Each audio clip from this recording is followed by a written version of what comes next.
Now,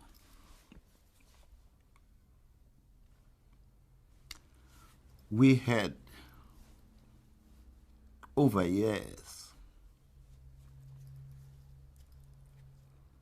been fighting against what they call sometimes segregations. And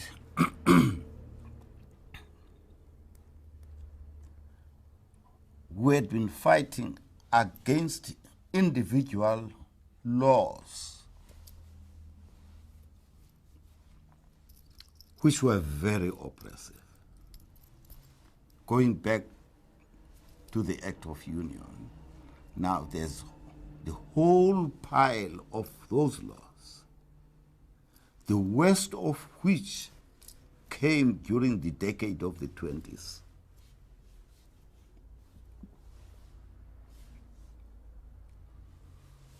But here and there would be reason to hope. When Jan Hofmeyr, for instance, became the Minister of Education, roundabout towards the end of the Second World War, he did something which had not been done, and that is to allow the funding of African education to come from the treasury, as distinct from the poll tax which had been the position before. And now, during that election campaign, D.F. Malan shouts, apartheid, apartheid, keep them apart, put the kefirs where they should be.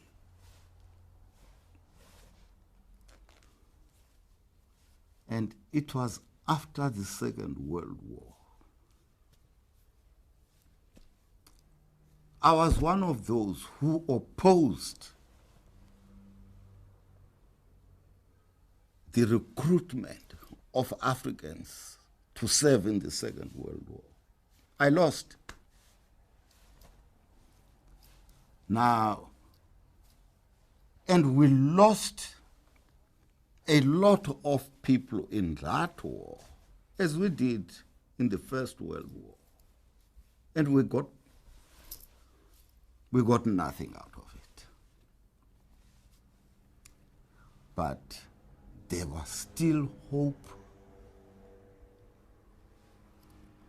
And Smuts, who was the minister, the prime minister at the time, appoints the Havenha Commission to consider the question of the past laws as a result of campaigns we mounted against the past laws round about the middle 40s. And Malan, we wake up one morning, we are told that Malan has won the election. And that meant that he shut the door on our faces. That hope which had been raised by the actions of Hofmeyr as Minister of Education, by the Havenha report on the past laws, that hope was extinguished, and we faced D.F. Malan on his apartheid policies, and doors were closed to progress.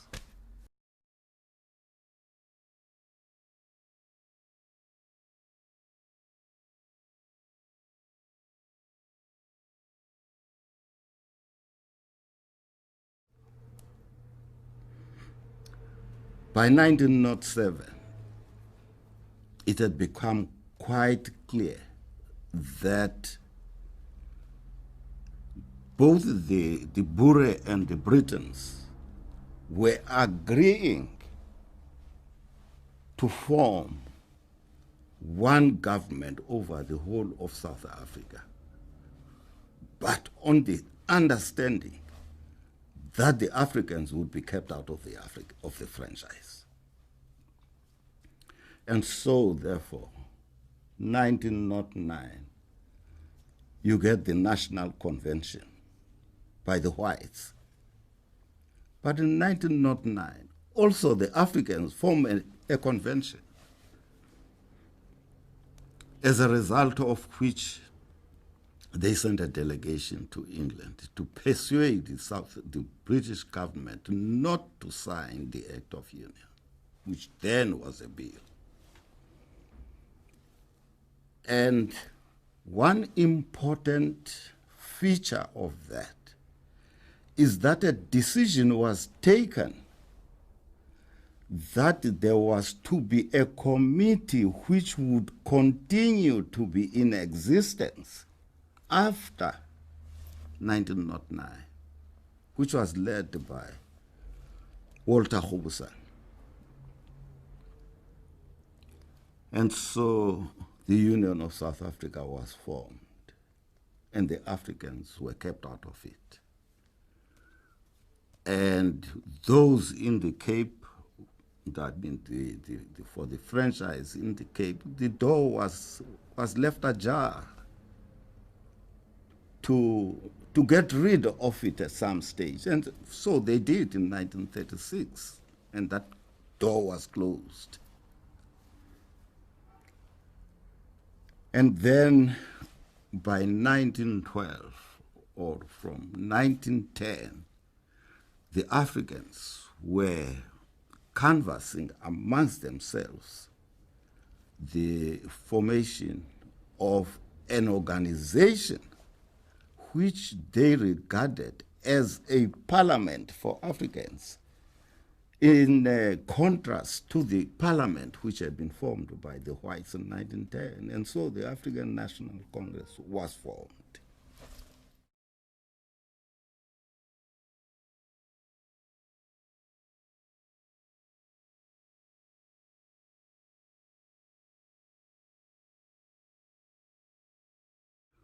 Now,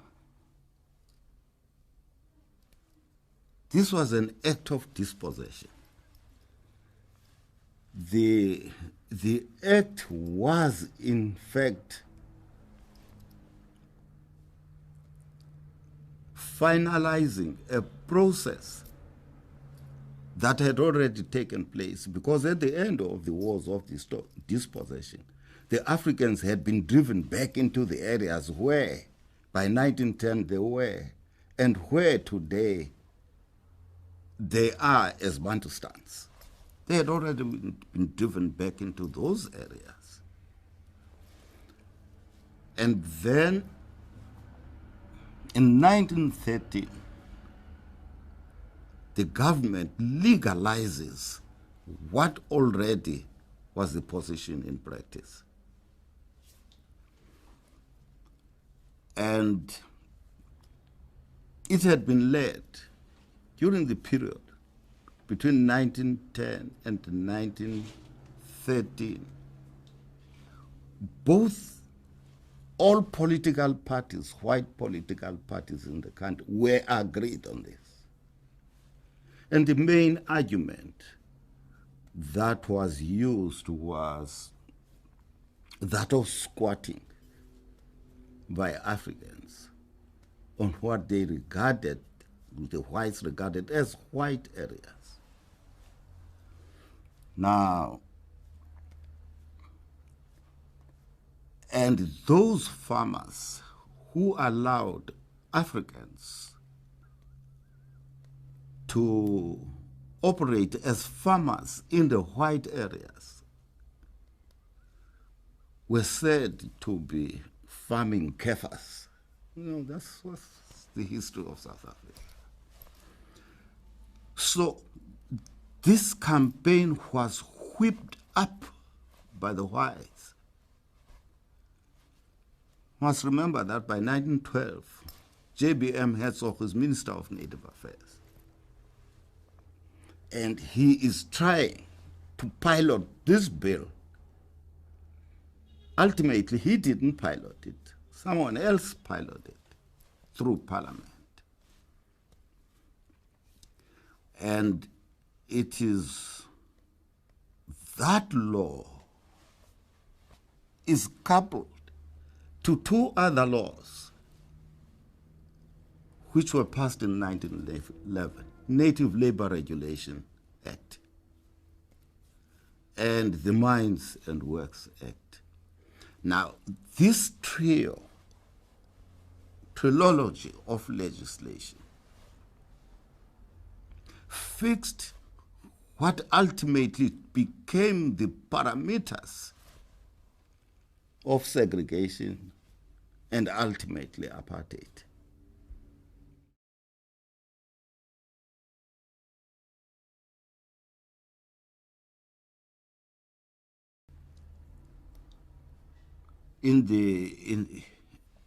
Amongst the peasantry at the time, there was talk of landlessness.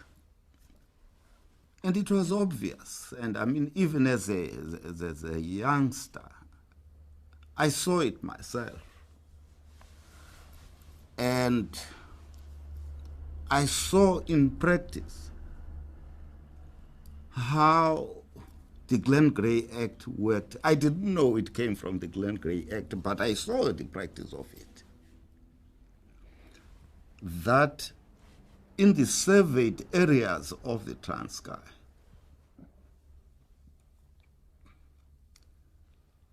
the heir to that family was the only one who could have arable land,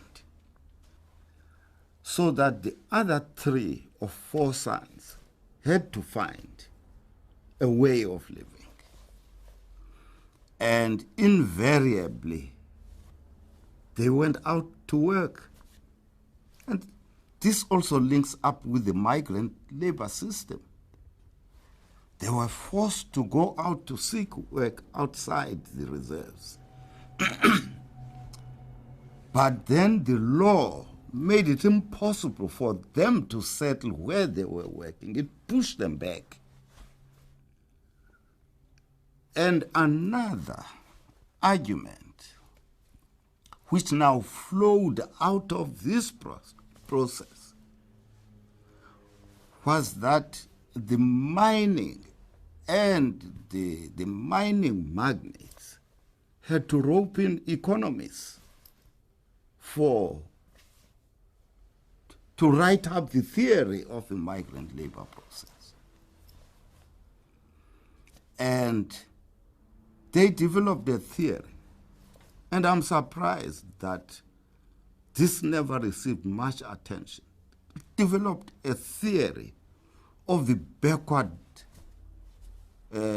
labor supply curve, meaning that if you gave workers more money by way of wages, then they would be at the place of work for short periods of time and go back to the reserves to rest. Now, and this argument was used by the economists who were employed by the mining magnates, and even by economists at universities, because it had become traditional to accept that sort of argument to justify the low wages on the mines. It's all linked up with landlessness, with the shortage of land.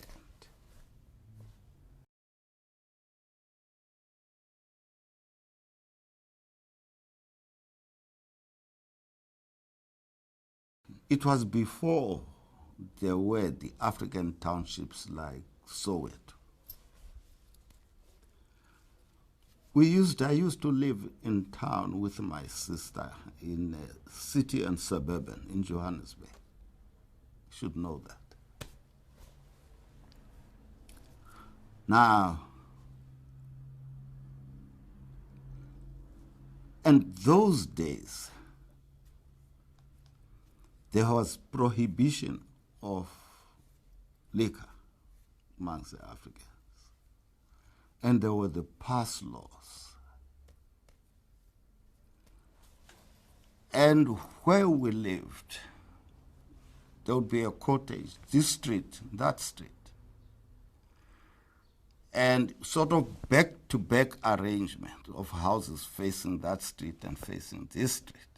And then there would be a passage, what the Africans call a gang, in between those. And the police would close one end of this and close the other end of that and start searching the houses there. Beat up people. And I mean beat them up for no reason other than that they were there. And arrested people. And these were the conditions in which we lived. They forced their way into where you were. And in those conditions, we had one room. I was living with my sister and a cousin, and it was one room. And that was what everybody's experience was. And we were angry. You came out on the street, even though we lived in town. By 11 o'clock, the police would shine a torch on your face and demand a pass. If you didn't have a pass, of course you went to jail. Now, these were the conditions on which we lived. And when I listened to people like Vabasa and like Sulope Temba talking about those conditions and addressing us and telling us that here was the organization to which you should be belonging as Africans, there was no problem for me.